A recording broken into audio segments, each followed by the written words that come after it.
মুর্শিদাবাদের মাটিতে, বেলডাঙ্গার মাটিতে কি মুসলমান, আমরা যে রাস্তাঘাটে বাজার থেকে মুরগিগুলো কিনে নিয়ে আসি, পোলট্রি মুরগির মাংস কিনেন না, শুনেলেন অনেকজন জবাই করার পরে রক্তটা টিপে ধরে থাকে, তার দোকানে মাংস নিবেন না। ওই মাংস রক্ত, যদি রক্তটা জমে যায় মাংসর মধ্যে, প্রবাহিত রক্ত হারাম। শুধু তাই নয়, অনেক দোকানদার মুরগিটা জব করে দিলেন, আপনি দেখবেন বলে রুয়াগুলো ছাড়িয়ে দাও, মেশিনের মধ্যে ভরে, গরম পানির মেশিন, ইলেকট্রিক মেশিনে রুয়াগুলো ছাড়ানো হয়, হয় না? হয় না? সেই রুয়াগুলো ছাড়ানোর আগে তার ভেতরের নাড়ি ভুড়িগুলো যদি না বের করে ডাইরেক্ট মেশিনে ভরে, ওই মাংসটা খাওয়া হারাম। পাকিজা আগে করতে হবে। কেন? ভেতরের যতগুলো রক্ত থাকবে, যতগুলো মাল মেটেরিয়াল থাকবে, যেগুলো খাওয়া হারাম, সেগুলো মাংসের সাথে জয়েন হয়ে যাবে, তার গরমে, তার ভাপে রক্তটা মাংসর মধ্যে জমে যাবে। দ্বিতীয় নম্বর, ওই জন্যে যদি আপনারা চান, মায়েদিকে বলবো একটু কষ্ট করো। শুনেলেন ইমান কি করে ধ্বংস হবে? যত দিন যাবে, আমাদের মা, আমি আমার মাকে দেখেছি খড়েতে রান্না করতে। খড় বুঝেন তো? খড়ে, ইনাদিকে জিজ্ঞেস করুন, ইনাদের মারা কিসে রেঁধেছে? কষ্ট করে খড়ে রেঁধেছে। তাদের রোগ জ্বালাও ছিল না, তখন পলিউশন ছিল না, কাঠেতে রান্না করেছে। এখন গ্যাস এলো, আমাদের বউরা গ্যাসে রাঁধছে না, রান্নি। তার সঙ্গে নতুন জিনিস জয়েন হয়েছে, কারেন্টের চুলো, ইলেকট্রিক চুলো, সুইচ টিপে দিবে, ভাত হয়ে যাবে। আমরা দেখতে পাবো চোখেতে, এরপরের একটা যুগ আসতে চলেছে, সেই যুগটাই হবে বাড়িতে আর রান্না করবে না, বলে হোম ডেলিভারি মাঙিয়ে নাও, ফোন করে দাও, হোটেল থেকে খাবার, প্যাকেট খাবার চলে আসবে, সেই খাবার খাবে। শুনেলেন, যখন এই ধরনের খাবার মানুষ খেতে লাগবে, বহু বড় বড় 5 স্টার হোটেলে যারা খান, তাদেরকে বলে দিই, দামি দামি হোটেলে যারা ফ্রিজে মাংস রাখে, দেখবেন বড় বড় কোম্পানি, আমাদের বর্ধমানে হাই রোডে আছে শালিমার কোম্পানি, মাংস মানে টন টন মুরগি আসছে, সেগুলো চেনে ঝুলে যাচ্ছে, চেনে ঝুলে গিয়ে ওই চেনে যাচ্ছে, আর চেনে যাওয়ার সময় একটা কারেন্টের ঝটকা মারা হচ্ছে প্রথমে, তারপরে বেলেটে জবাই হচ্ছে, বেলেটে কাটা যাচ্ছে। সেখানে মলবি দাঁড়িয়ে আছে দুজন, মলবি তো লয়, গায়ে মুখো হেলে, মলবি গোছের মাল, দাড়ি রেখেছে, টুপি লাগিয়েছে, তাদেরকে সার্টিফিকেট দিয়ে তারা দাঁড় করিয়ে দিয়েছে। যেমন বলে দিই, আমাদের কাছে এলে অনেকজন বলে, মৌলী সাহেব ইমাম ভাতা লাগবে, একটা সার্টিফিকেটের দরকার, মাদ্রাসা থেকে সার্টিফিকেট দেন। আমরা দিয়ে দিই, সেটা জমা দেয়, সার্টিফিকেট পাই সেখান থেকে। তো আমি খালি চিন্তা করি, আমি আমার মাদ্রাসায় আর উর্দুতে একটা সার্টিফিকেট লিখে দিলাম, তা যে অফিসার বসে আছে সে পড়তে পারবে? কথা বলে না, পড়তেই পারবে না। ই নিয়ে গিয়েছে, সার্টিফিকেটটা জমা দিয়েছে যে আমি মুরগি জবাই করার চাকরিটা করব। দেখার সে যে কোম্পানির যে ম্যানেজার বসে আছে, সে বিসমিল্লাটাও পড়তে জানে না। কি বুঝলেন? কি হলো? তাদেরকে জিজ্ঞেস করলাম, আচ্ছা তোমরা যে দেখছো, বলে আমরা দেখছি কোনটা জবাই হচ্ছে, হয়নি, এটা তাদের ডিউটি, তাদেরকে বেতন দিচ্ছে 20,000 22,000 কোম্পানি। এরপর শুনেলেন আপনার কাছে হারামটা কি করে যাচ্ছে, বড় বড় 5 স্টার হোটেলের কাছ থেকে হারামটা কিভাবে পৌঁছাচ্ছে। এই মুরগি যেগুলোকে ঝটকা দেওয়া হচ্ছে, কারেন্টের শর্ট খেলে কে গ্যারেন্টি দিতে পারবে যে একটা মরেনি? কথাটা বুঝতে পেরেছেন না পারেননি? 100টার মধ্যে একটা মরে যাবে, যার হাতটা দুর্বল থাকবে, শর্ট খেলেই সে মারা যেতে পারে। সেই মরা মুরগিটাও জবাই হয়ে চলে যাচ্ছে। কথাটা বুঝতে পারেননি? আমি বুঝাতে পেরেছি আপনাদিকে, এটাই খুশি। আমি তাদেরকে জিজ্ঞেস করলাম, তুমি কি করে গ্যারেন্টি দিবে যে কোনটা মরেনি? তারা চুপ। আমি বললাম, আল্লাহর কাছে তোমরা কি জবাব দেবে? এই মুরগিগুলো কত ইমানদার ব্যক্তি কত হোটেলে খাবে, তাদের কাছে হারাম চলে যাবে তাদের প্লেটে। কি খাওয়াচ্ছে আপনাকে, আপনি অনুভব করতে পারবেন না। এগুলো জায়েজ বলে চলছে, আর আপনি যান জিজ্ঞেস করুন, বলবে জবাই করা মাংস। হোটেলে জিজ্ঞেস করুন, বলবে জবাই করা মাংস। আপনি ওই হোটেলে খাবেন। আমার গ্রামের পাশে একটা হোটেল আছে, হোটেল স্টার, খুব বড় হোটেল, হাই রোডের ওপরে। আমার গ্রামেরই মালিক আমির চাঁদ নাম, আমাদেরকে খুব ভালোবাসে। তার হোটেলে যে মাংসটা যায়, আমার গ্রাম থেকে নামাজ পড়ে নামাজি লোক জবাই করে সেই মাংস যায়। আমি তার হোটেলে মাংস খাই। খাসি জবাই হয়, একজন নামাজি ব্যক্তির কাছ থেকে খাসি যায়, বুদবুদ থেকে জবাই হয়।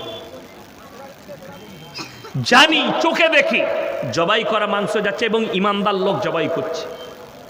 আপনাকে দেখিয়ে দেবো অনেক দোকানে এরম করে ধরে এরম করে জবাই করে দিয়ে ভরে দিলে, বিসমিল্লাও নাই, কিছুই নাই, ও মাল খাগা। আর আমরা মনে করছি গরুর একদম দারুণ মাংস খাচ্ছি। শুনেলেন, যারা কসাই আছেন, যারা গরু জবাই করেন, তাদেরকে অনুরোধ করব কমপক্ষে নামাজ পড়ো, কমপক্ষে নাপাক জিনিস খেও না। অনেক কসাই ভাই মদ খেয়ে ফেলে, মাতাল হয়। তোমার কাছ থেকে আমাদের মতো কত মৌলবি আমরা মাংস কিনব। তোমরা যখন জবাই করবে, যদি তোমার মনে হয় যে তুমি নোংরা, তোমার মনকে জিজ্ঞেস করো, আমি বলতে যাব না, তাহলে তুমি একটা ইমানদার ব্যক্তিকে দিয়ে জবাহটা করাও, একটা নামাজিকে দিয়ে জবাহটা করাও। একটা বেঈমানকে দিয়ে করিও না, যে জীবনে নামাজ পড়ে না, পিশাব করে পানি লাই না, বিসমিল্লাহ বলতে জানে না, তাকে দিয়ে জবাই করায়। বড় কষ্ট লাগে। আমি পাইকের দিকে বলবো, যারা গরু পাইকারি করেন, গাড়ির ওপরে 10টা 12টাকে গরুকে কষে বেঁধে নিয়ে আসে, এদিকে অনুরোধ করব, পাপ হবে এই ধরনের গরুকে কষ্ট দিলে, অবলা জন্তুকে কষ্ট দিলে গুনাহ হবে। যদি আপনার আনার ইচ্ছা জাগে, গরু আপনি কিনতে পারেন, খেতে পারেন, তাকে যখন হাট থেকে আনবেন আরামসে নিয়ে আসুন। একটা গাড়িতে 2টো গরু চাপবে, সেখানে 5টা গরু চাপায় হারাম করলা।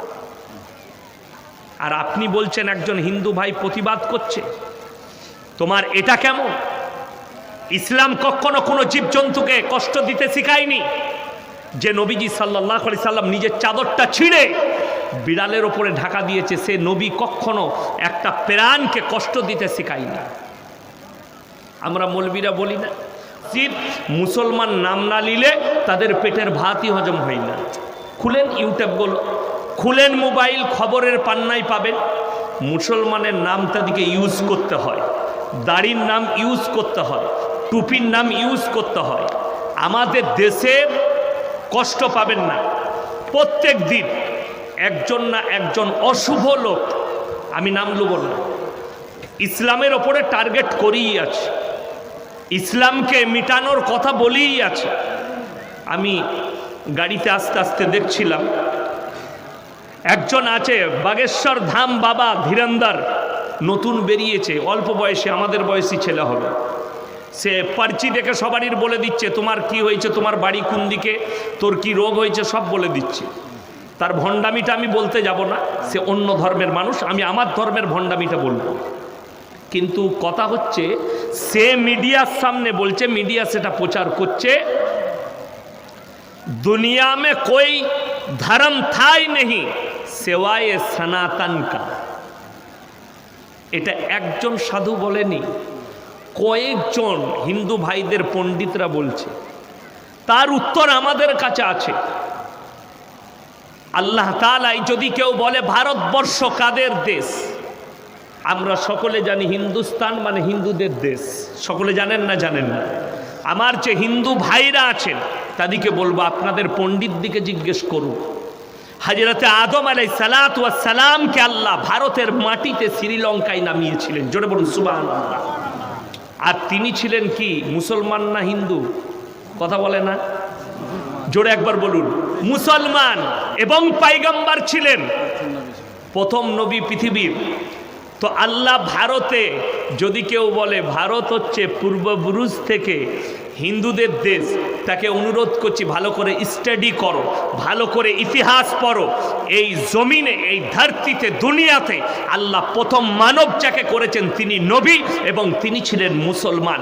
আল্লাহ মুসলমান দিয়ে শুরু করেছে, এর খাতমাও করবেন মুসলমান দিয়ে। এই দুনিয়ার আখরি হবে মুসলমান দিয়ে। আমি বেশি কিছু কারুর ধর্মে আঘাত আনতে যাব না। তুমি তোমার ধর্ম পালন করো, লাকুম দীনুকুম ওয়ালিয়া দীন, আমি আমার ধর্ম পালন করব। বড় কষ্ট লাগে, আমাদের পূর্বপুরুষ, একজন বলছে जितने भी मुसलमान हिंदुस्तान में हैं, इनके बाप दादा, इनके पूर्वपुरुष जो थे वो हिंदू थे, लेकिन हजरत आदम अलैहिस्सलातु वस्सलाम के जो औलाद थे वो कौन थे? वो लोग तो मुसलमान थे। फिर तो हम कहेंगे हिंदुस्तान में सबसे पहले मुसलमान ही था। हिंदुस्तान तो मुसलमान थे, लेकिन कहां से शुरू हुआ? ये सारे अल्लाह को छोड़कर दूसरे का इबादत करना। কোথা থেকে শুরু হলো? গাছের উপাসনা, দেবদেবীর উপাসনা, ঠাকুরের উপাসনা, আগুনের উপাসনা, পানির উপাসনা। ইতিহাস যদি কোরআনের বার করেন তাহলে পাবেন শুরু হয়েছে হযরতে নূহ নবীর জামানা থেকে। হযরতে নূহ নবীর জামানা থেকে এই উপাসনা, পাথরের মূর্তি, গাছপালা, কবর ইত্যাদির পুজো শুরু হয়েছে তখন থেকে। আমাদের দেশের কিছু ভালো মানুষ আছে, তারা আমাদেরকে বুঝোয় কবরের জিয়ারত করা হয়, কবর পুজো করা যায় না। আমরা কখনো জিয়ারতের খিলাফ বলি না।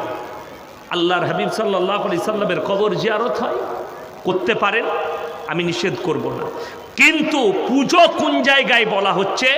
যখন সেখানে মাথা টেকা হচ্ছে, চাদর চড়ানো হচ্ছে, ফুলের চাদর দেওয়া হচ্ছে। আমার ভাই, এটাই প্রতিবাদ। আমি গত 3 দিন আগে জলসায় বলেছি ছোট্ট করে মেদিনীপুরের মাটিতে, বাবা তোমরা যে কবরে চাদর চড়াও, খাজা বাবাকে ঠান্ডা লাগেনি, চাদরের প্রয়োজন নাই।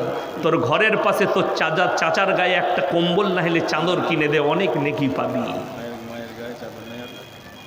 মায়ের গায়ে, বোনের গায়ে চাদর নাই, আর সে বলছে বাবার কবরে চাদর দেবো।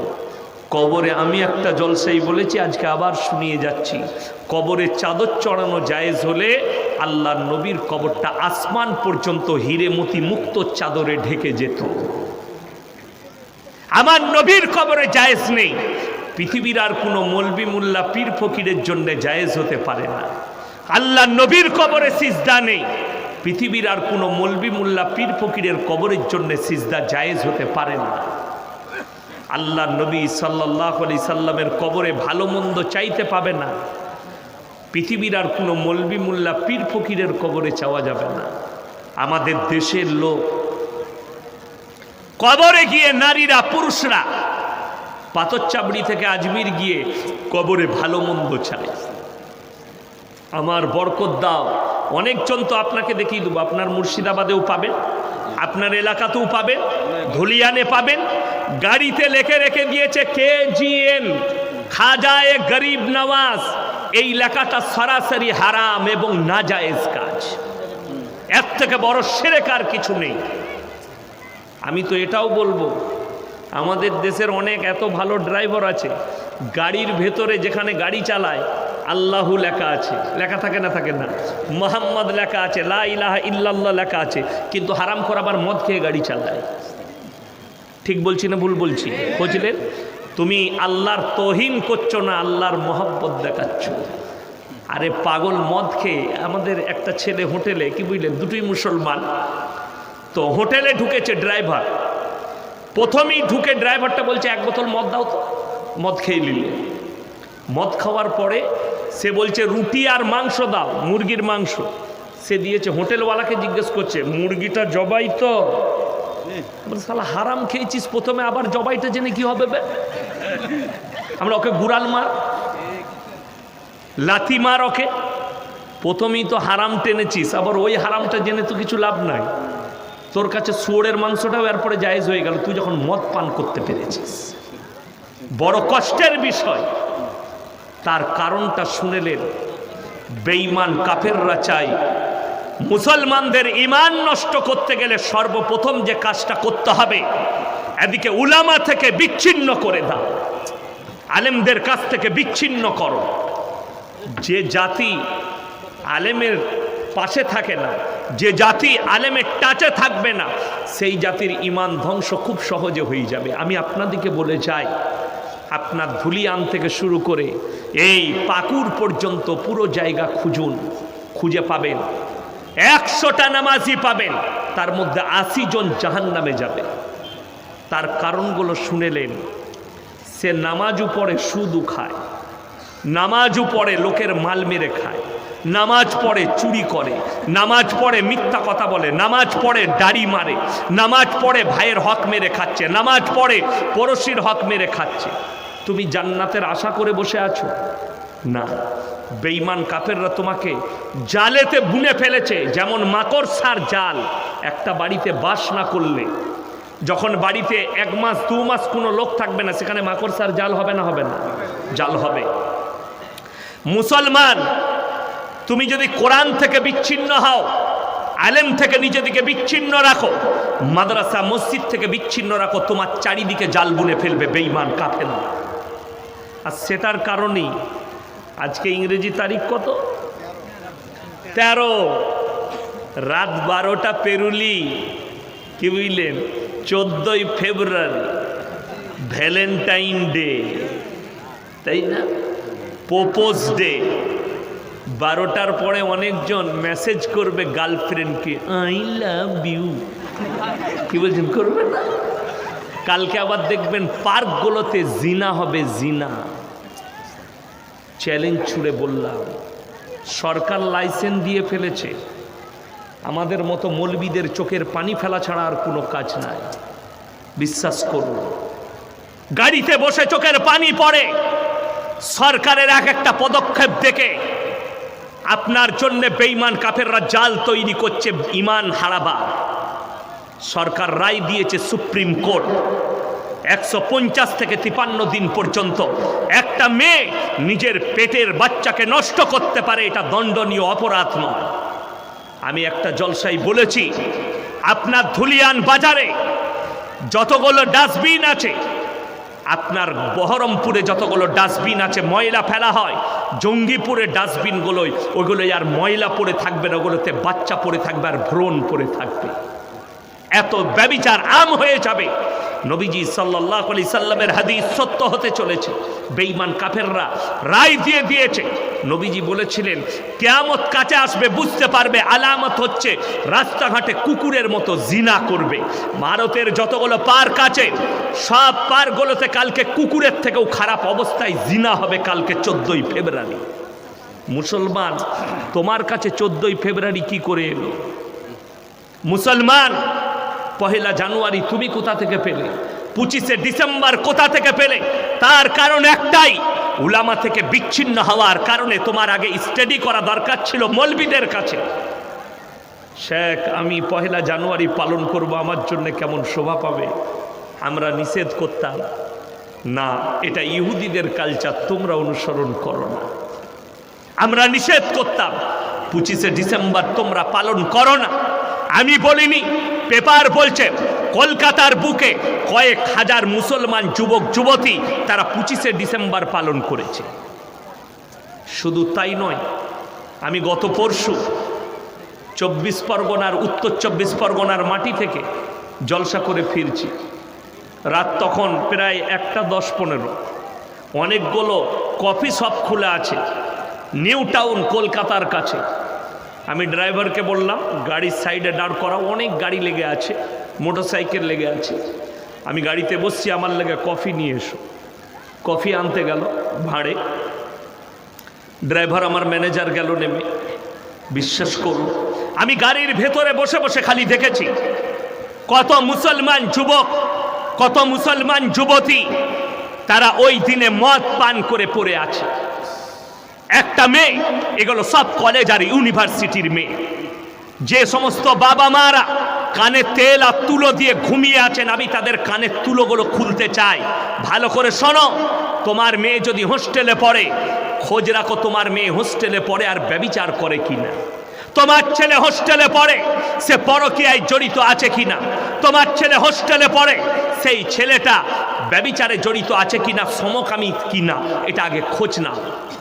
আপনাকে বলে দিই, মুর্শিদাবাদের ধুলিয়ান থেকে শুরু করে, ফারাক্কার পথ থেকে, ফারাক্কা থেকে শুরু করে আপ টু পলাশি পর্যন্ত, রেজিনগর থানা পর্যন্ত হাই রোডের ওপরে গোটাটাই হাইওয়ে পাবেন, 34 নম্বর জাতীয় সড়ক। এত লম্বা মুর্শিদাবাদ জেলা। আপনাকে বলে দিই, খোঁজলেন সব থেকে বেশি সমকামিতায় লিপ্ত হয়েছে মুর্শিদাবাদের শিক্ষিত সমাজের ছেলে মেয়েরা। এটা আমি গবেষণা করে বলছি, আমি জেনে বলছি, না জেনে বলিনি। আমার ভাই, আপনি যদি মনে করেন এই ধুলিয়ানের মাটিতে শুয়ে আছি, পাকুড়ের মাটিতে শুয়ে আছি, গোটা ধুলিয়ানটা টেনে আল্লাহ গঙ্গায় ভরে দিতে পারে, তো তোমার পাপের কারণে, একজনের পাপের কারণে। অনুরোধ করে যাচ্ছি যুবক দিকে, যুবতী দিকে, তোমরা পাপ থেকে বাঁচো। আজকে আমার যতগুলো যুবক ভাই এসছেন, এই 14ই ফেব্রুয়ারিটাকে থুপ ফেলাবো, সবাই ইস্তেগফার করবো, জোরে সোরে বলুন ইনশাআল্লাহ। আমার যুবক ভাই, তোমার জন্য কি আছে শুনে নাও, ইসলাম কি দিয়েছে। তোমার যদি কোনো মেয়েকে পছন্দ হয়, তুমি তোমার পরিবারকে জানাও, ওই মেয়েটা খুব সুন্দর, অমুকের মেয়ে, আব্বা ওর সঙ্গে বিয়ে হলে আমি সুখী হতাম। তুমি তাকে বলো। একটা খালি আপনাদিকে শুনিয়ে দিই, আল্লাহর হাবিব সাল্লাল্লাহু আলাইহি সাল্লামকে সর্বপ্রথম মা ফাতেমাতুজ জাহরা রাদিয়াল্লাহু তাআলা আনহার জন্য যিনি বিবাহের প্রস্তাব দিয়েছিলেন, তিনি হচ্ছেন হযরতে উসমানে গনি রাদিয়াল্লাহু তাআলা। ইয়া রাসূলুল্লাহ, আমি আপনার মেয়েকে বিবাহ করতে চাই। নবীজি এত সুন্দর উত্তর দিয়েছিলেন, হে উসমানে গনি, তুমি ফাতেমার থেকে ভালো বিবি পাবে, জোরে বলুন সুবহানাল্লাহ। আর ফাতেমা তোমার থেকে ভালো স্বামী পাবে। হযরতে উসমানে গনি খুশি হয়েছিলেন নবীজির উত্তরে, কষ্ট পাননি। নবীজি সুন্দর উত্তর দিয়েছেন। আর হযরতে উসমানে গনি রাদিয়াল্লাহু তাআলা সুন্দর বিবি পেয়েছিলেন নবীজির ভাষায়, জোরে বলুন সুবহানাল্লাহ। আমাদের সমাজের যুবকরা নোংরা মেয়েকে পছন্দ করে, কিন্তু নোংরামিটাকে পছন্দ করে না। যে যুবকরা পরের মেয়ের শরীর দেখে কমেন্ট করেন, মেয়েটা খুব সুন্দর লাগছে, বডিটা দারুণ, তাদেরকে বলি, তোমার বিবি যদি ওই রকমভাবে বডি খুলে ঘুরে বেড়ায়, তোমাকে কেমন লাগবে?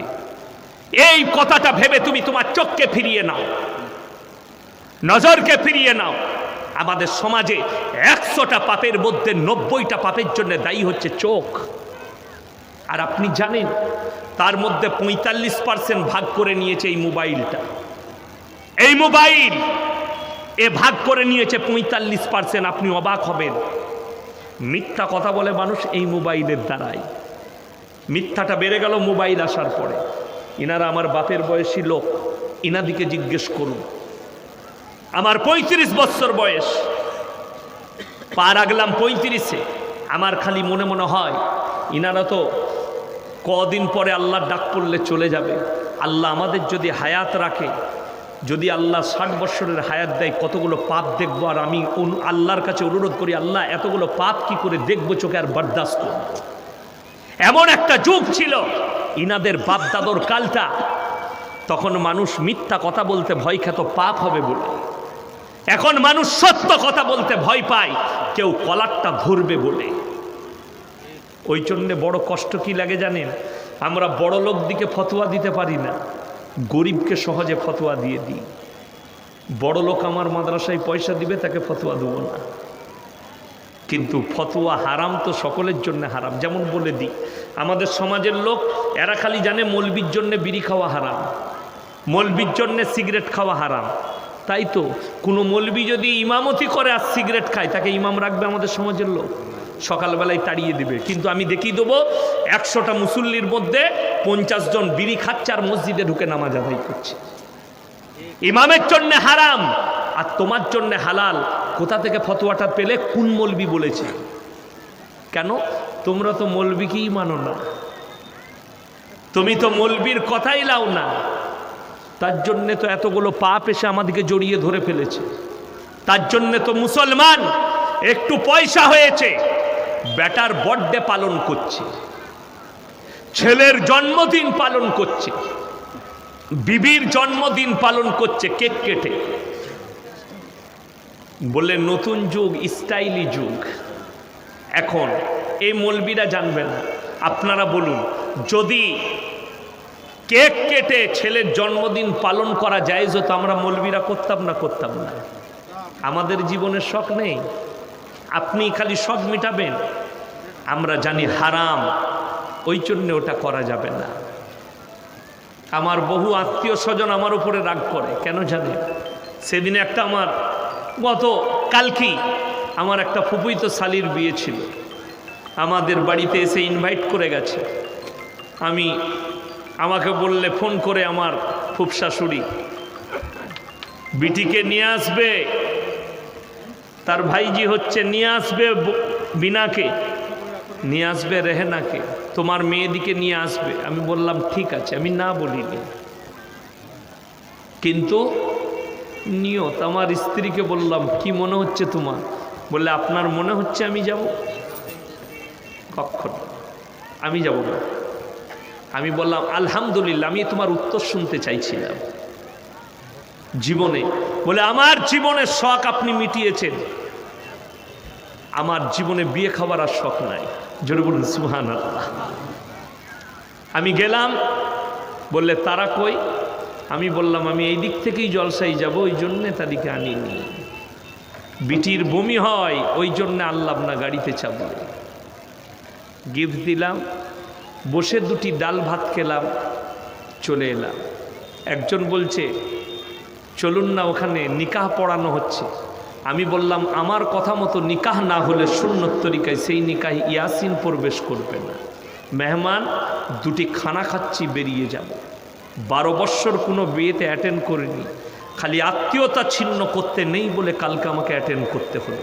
হাদিসে আছে তোমরা আত্মীয়তা ছিন্ন করো না। আমার ভাই বড় কষ্ট লাগে, কেন আমি অ্যাটেন্ড করিনি বিয়ের মজলিসে? আমাদের চোখের সামনে হারাম কাজ হবে, আমি বরদাস্ত করতে পারবো না, আর আল্লাহর কাছে দায়ী হতে পারবো না। আমাদের মতো মৌলবীকে দায়ী করে দিবে তোমরা, আমরা প্রতিবাদ করতে পারবো না। আমি মালদার মাটিতে সুজাপুরে স্টেজে বিয়ে হচ্ছে, বিয়ে পড়াচ্ছে, মৌলবী সাহেব এসছে, হুজুররা এসছে বিয়ে পড়াবেন, আমার মতো বুকা মৌলবী বসে আছে। বিয়ে হচ্ছে, বিয়ের পরে আমার বয়ান শুরু হবে। বিয়েতে দেলমোহর বাঁধা হচ্ছে, 80,000 টাকা দেলমোহর, লগত 200 টাকা, 79,800 টাকা ধার। আমি বললাম আমার পকেটে মোটামুটি এখন 800 টাকা আছে, তো ঘরে একটা বউ আছে, 600 টাকায় ধারে আরো 3টে বউ নিয়ে যাবো, 4টা জায়েজ আছে। ক্যাবিটি দিবে দাও, ধারে বউ পাওয়া যাচ্ছে তো, 200 টাকায় বউ। জোরে বলুন নাউজুবিল্লাহ। কিন্তু কেউ প্রতিবাদ করছে না, আমি প্রতিবাদ করেছি। চোখের সামনে অন্যায় মেনে নিতে পারবো না, আমি প্রতিবাদ করলাম। এই ধরনের ও ইসলামিক কালচার ইসলাম কখনো প্রশ্রয় দেয় না। তুমি 5,000 দাও, লগত দাও। কে বলেছে তোমাকে 80,000 বানতে হবে লোক দেখানোর জন্যে? কে বলেছে 1 লাখ বানতে হবে লোক দেখানোর জন্য?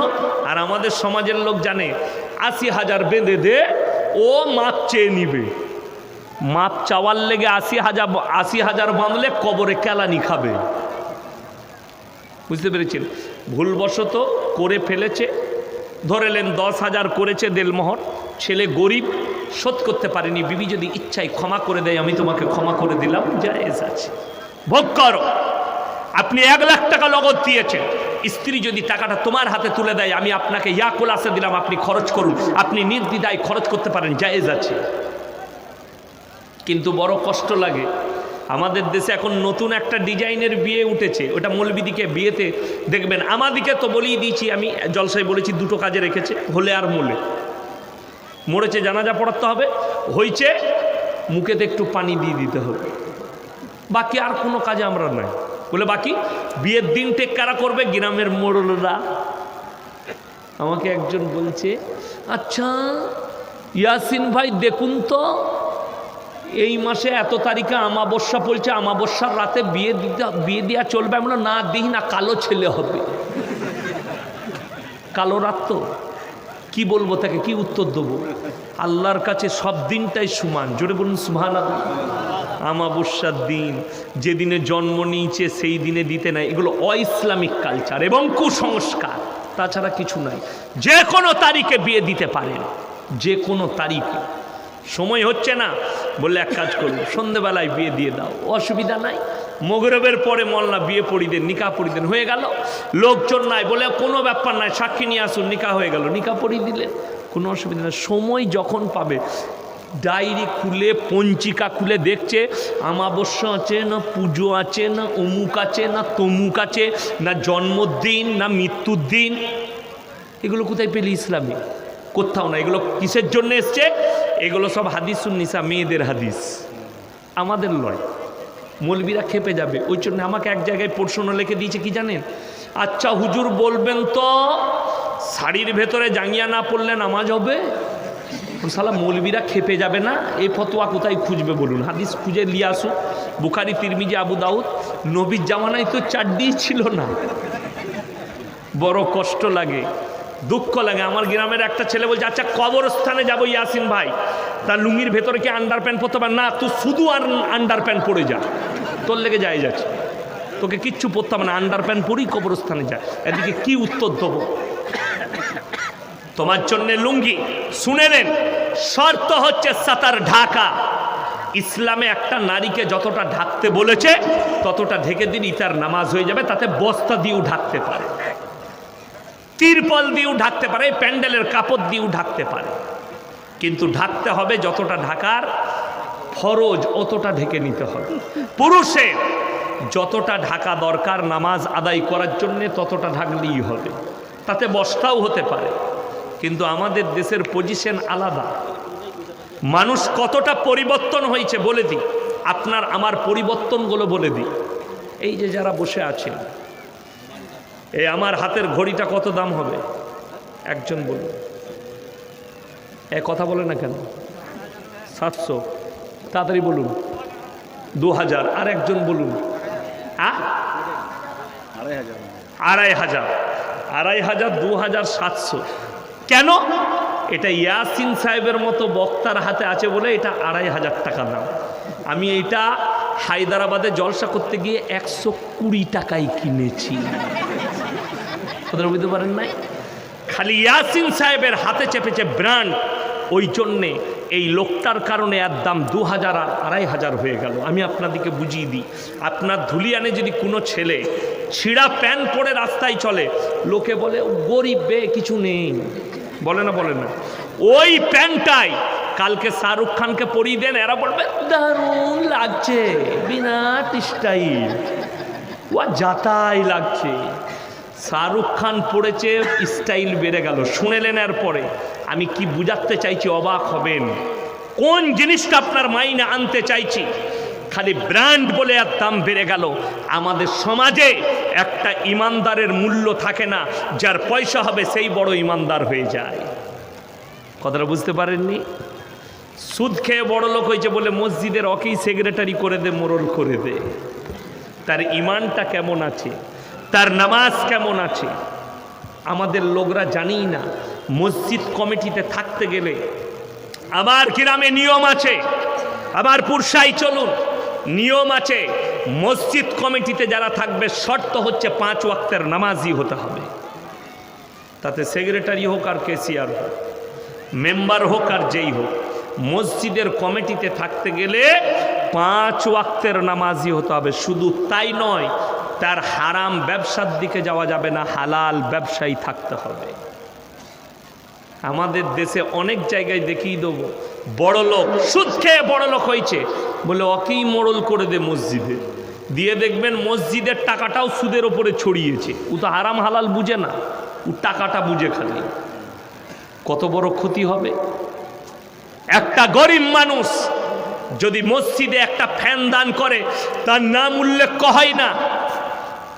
মুমিন ধুলিয়ান বাজারে রিক্সা চালিয়ে, ভ্যান চালিয়ে পয়সা ইনকাম করে মসজিদে 500 টাকা দান করেছে, তার কোনো মূল্য নাই। কিন্তু বড় কষ্ট কোথায় জানেন? একটা সুদখোর যদি 30টা ফ্যান দান করে, তাকে আমরা চেয়ার ছেড়ে দিই, তার জন্য নাস্তার প্যাকেট আছে, কিন্তু একটা গরিব মানুষ আসে না। আমি আমার মতো মৌলবীর, কোনো মৌলবীর কথা বলবো না, আমি নিজের কথা বলছি। আমরা বড় লোকের ছেলেকে কোলে বসিয়ে চুমু খাই, একটা গরিবের ছেলেকে কোলে নিতে পারি না। আল্লাহর কাছে কি জবাব দেবো? কতটা হকের ওপরে আছি, কতটা না হকের ওপরে আছি, আল্লাহই জানে। আল্লাহ বেহতার। আমার ভাই, সবাইকে অনুরোধ করে যাচ্ছি, নামাজ যখন পড়বেন ফাইন্নাহু ইয়ারাক, মনে মনে ভাববেন আমি আল্লাহকে দেখতে পাই বা না পাই, আমার আল্লাহ আমাকে অবশ্যই দেখছেন। আর এই নিয়তে পড়বেন, আল্লাহ তুমি আমার পরিবর্তন করো। যারা পাপ করেন, যারা পাপ করার পরে যারা মনে করছেন আল্লাহ কি আবার নামাজ পড়লে আমার কি ক্ষমা করবে, অবশ্যই ক্ষমা করবে, তারা শুনেলেন কোরআনে আছে ইন্নাস সালাতা তানহা আনিল ফাহশাই ওয়াল মুনকার। নিশ্চয় নামাজ এমন একটা ইবাদত, মানুষ যখন নামাজ পড়তে লাগে খালিস নেক নিয়তে আল্লাহ তাদেরকে খারাপ কাজ থেকে বিরত করে আস্তে আস্তে ভালো কাজের দিকে নিয়ে যায়। জোরে বলুন সুবহানাল্লাহ।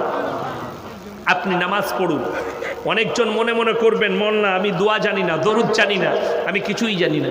আজ ফজর থেকে মাথা ঠুকতে লাগিয়ে দেন, শুধুমাত্র মাথা ঠুকেন।